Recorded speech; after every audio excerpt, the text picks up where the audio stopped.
Assalamualaikum warahmatullahi wabarakatuh.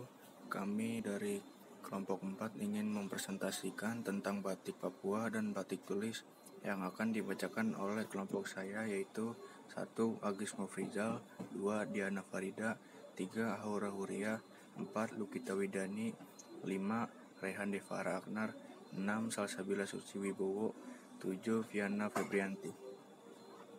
Pengertian batik tulis. Batik tulis adalah salah satu jenis hasil proses produksi batik yang teknis pembuatan motifnya langsung ditulis secara manual. 2. Alat bahan batik tulis. 1. Kain mori, 2. Canting, 3. Malam atau lilin batik, 4. Zat pewarna batik, 5. Wajan dan kompor kecil, 6. Gawangan, 7. dingklik, 8. bandul, 9. taplak, dan 10. meja kayu. 3. Pembuatan batik tulis. Pertama, nyungging merupakan tahap pembuatan pola di atas kertas. Kedua, japlak, proses pemindahan pola dari kertas ke kain. 3. Ngelowong, tahap melekatkan lilin dengan menyesuaikannya pada pola yang telah dibuat. 4.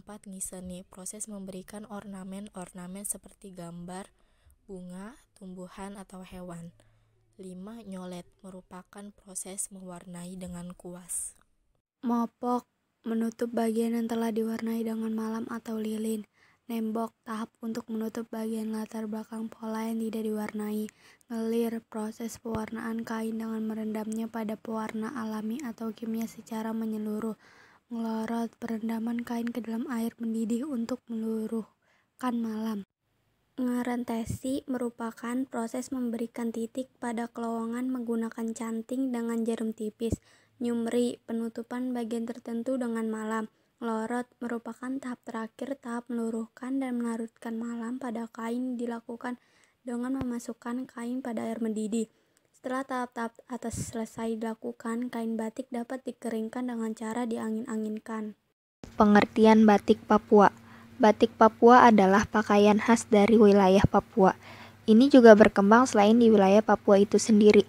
Pada awalnya, batik Papua banyak dipengaruhi oleh gaya batik dari Pekalongan karena perhitungan bisnis lebih menguntungkan batik motif dari Papua diproduksi di Pekalongan. Kemudian dikirim ke Papua dan diperdagangkan sebagai batik Papua. Sejarah batik Papua.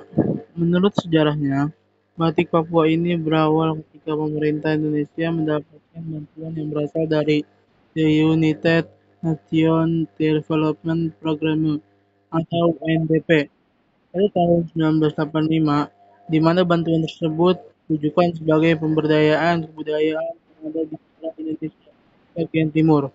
Untuk melatih masyarakat di Papua, pemerintah kemudian mendatangkan secara langsung pelatih batik dari Tanah Jawa, khususnya dari Yogyakarta. Contoh batik Papua. Yang pertama Cendrawasih, kedua Asmat, ketiga Prada, keempat Sentani Papua. Fungsi batik. Batik memiliki dua fungsi, yaitu batik sebagai benda pakai, fungsi praktis. Hal ini batik digunakan untuk memenuhi kebutuhan sehari-hari. Misalnya batik untuk pakaian, penutup tempat tidur, taplak meja, sarung bantal, selimut untuk hiasan dinding, dan sebagainya. Dua lanjutan sebagai benda ekspresi, fungsi ekspresi. Pada perkembangan selanjutnya, batik berfungsi sebagai lukisan atau lukisan batik. Lalu secara estetis atau keindahan batik juga bisa dijadikan sebagai hiasan yang menarik. Contohnya saja seperti batik tulis yang bisa dibingkai dan bisa dijadikan perhiasan. Dalam hal ini teknik batik sebagai media ekspresi seniman.